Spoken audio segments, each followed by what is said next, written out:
Oke, sekarang kita bahas soal income. Lo harus tahu dulu men, caranya dapetin 1 juta sebelum lo dapetin 10 juta, 100 juta, atau 1 miliar. Source of income menurut gue cuma ada 3. Yang pertama adalah dari bekerja atau professional work. Yang kedua adalah dari entrepreneurship atau bisnis. Dan yang terakhir adalah dari investment. Sebenarnya menurut gue nggak ada yang salah untuk mencapai 1 miliar itu. In the end, duit tetap duit kan. Banyak yang bilang kalau lo mau dapat uang banyak lo harus jadi entrepreneur. Ya juga sebenarnya bisa cepat, cuman resikonya gue besar. Gue mostly dapetin uang gue dari bekerja. Walaupun gue tujuan akhirnya bukan di bekerja aja, gue pengen punya bisnis, gue pengen invest juga. Tapi untuk jadi entrepreneur, gue rasa modal yang gede itu dibutuhin. Dan gue pengen bisnis gue itu keep going on. Jadi gue pengen punya buffer yang banyak sebagai modal. Jadi gue ngumpulin dulu. Dari sisi investment juga sama sebenarnya. Kalau misalkan gue gak punya modal besar, return gue juga gak akan besar. Karena returnnya adalah dalam bentuk persentase dari modal, right? So, walaupun itu mungkin aja bisa berkali-kali lipat, tapi gue memilih jalan untuk bekerja dulu sekarang. Gue kerja dulu selama sekitar 4 tahun lah. Dan akhirnya gue resign dari tempat kerja gue kemarin untuk mengejar atau mendekati diri gue ke ikigai gue. Kalian bisa lihat videonya di sini ya kalau kalian mau tahu soal kenapa gue resign. Untuk masalah ngumpulin uang, sebenarnya gue ngumpulin uang tuh sejak kuliah. Adalah kesempatan-kesempatan buat gue ikut danusan dan gue dapat untung dari sana. Tapi gue juga ikut lomba-lomba dan gue dapat menang lomba dan gue dapat uang dari sana. Gue juga ikut part time, jadi gue cukup bisa ngumpulin duit saat gue kuliah. Ya nggak banyak sih, mungkin selama 4 tahun gue kuliah gue cuma bisa nabung sekitar 10 juta lah. Tapi itu lumayan lah, setelah gue lulus gue dapat tabungan sekitar 10 juta. Dan gue lulus kuliah di tahun 2017. Habis itu gue langsung magang di sebuah company. Di situ gue dapat gaji sekitar 3 juta. Gue magang selama kurang lebih 6-8 bulan kalau nggak salah. Dan kalau misalkan dikaliin ya 8 bulan dikalikan 3 juta, gue dapat sekitar 24 juta.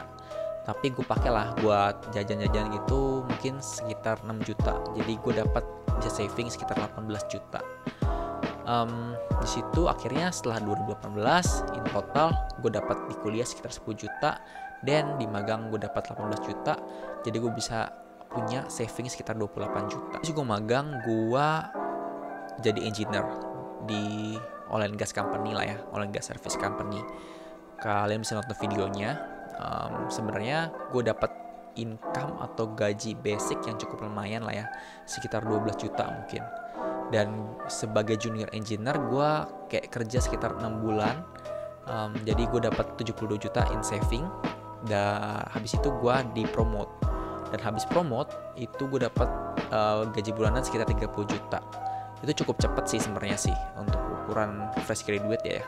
Jadi gue dapat gaji bulanan rata-rata sekitar 30 juta selama kurang lebih 1 tahun lah ya.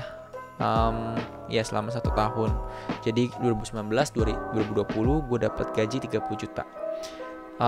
Sekitar 720 juta Indian selama 2 tahun. Ditambah lagi 2021 gue naik grade lagi. 2021 gue naik grade, income gue jadi 45 juta sebulan. Atau sekitar 450 juta selama 10 bulan sampai Oktober kan ya. Jadi gue cukup banyak ngumpulin uang di situ.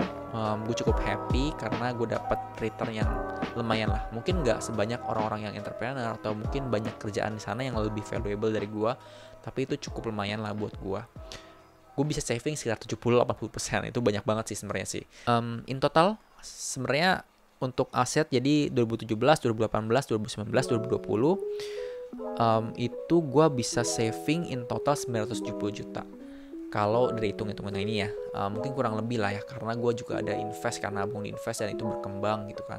Dan mungkin gue juga pakai uangnya gitu untuk yang lain-lain. Jadi sebenarnya hitungannya mungkin kurang lebih seperti itu ya, karena mostly gue atau sebenarnya hampir semua aset gue itu dari gue kerja, bukan dari gue entrepreneur, gue dagang apa. Gue ada sih dagang-dagang kecil, cuman nggak dapet sesuatu return yang gede sih.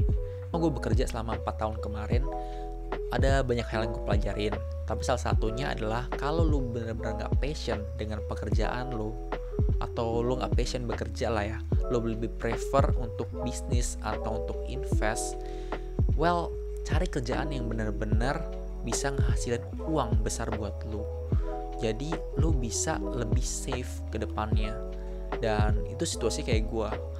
Setelah gue bekerja sekitar 4 tahun, gue dapat uang, gue cukup ngerasa nyaman dengan apa income yang gue ada, aset yang gue ada. Jadi gue bisa melakukan something else yang different, yang menurut gue itu adalah passion gue. Kalau lo ngikutin passion lo terus, misalkan lo nggak passion dengan ini, jadi lo nggak mau bekerja, well, ya mungkin lo bisa happy, tapi less likely nggak sih? Karena mungkin lo nggak bisa makan. Kalau lo nggak bisa makan, apakah lo happy? Kan nggak juga kan.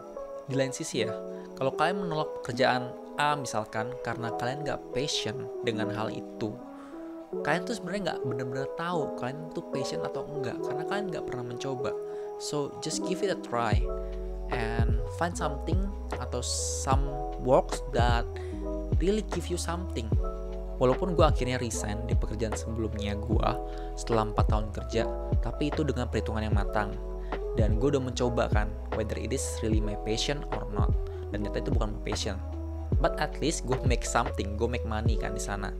Jadi it's a win-win for me also sih sebenarnya. In the end, kita itu kadang memang benar-benar perlu kerja dulu untuk ngumpulin uang. Baru setelahnya bisa ngejar passion. Setelah lo dapat uang yang besar, uang yang banyak, dan lo ready untuk resign, go for it. Lo bisa ngelakuin something else. Tapi it's okay juga kalau lo mau start small. Mungkin lo cari pekerjaan yang atau dapat pekerjaan yang gak terlalu besar dari sisi income uangnya, tapi lo dapat something else. Lo dapat highly valuable skill atau lo dapat great network, dan itu bukan lebih beneficial for you as well in the future. Maybe in the short run lo bisa dapat uang yang lebih besar dengan highly valuable skill dan juga dengan network yang lo dapat dari pekerjaan lo sebelumnya. Jadi gitu ya cara nyari duit ya, cara nyari income. Gak masalah lo mau jadi pekerja, lo mau jadi entrepreneur, lo mau jadi investor, asal lo punya goals yang jelas, lo punya direction yang jelas, dan lo punya trajectory yang jelas, it's gonna be fine. You gonna be fine.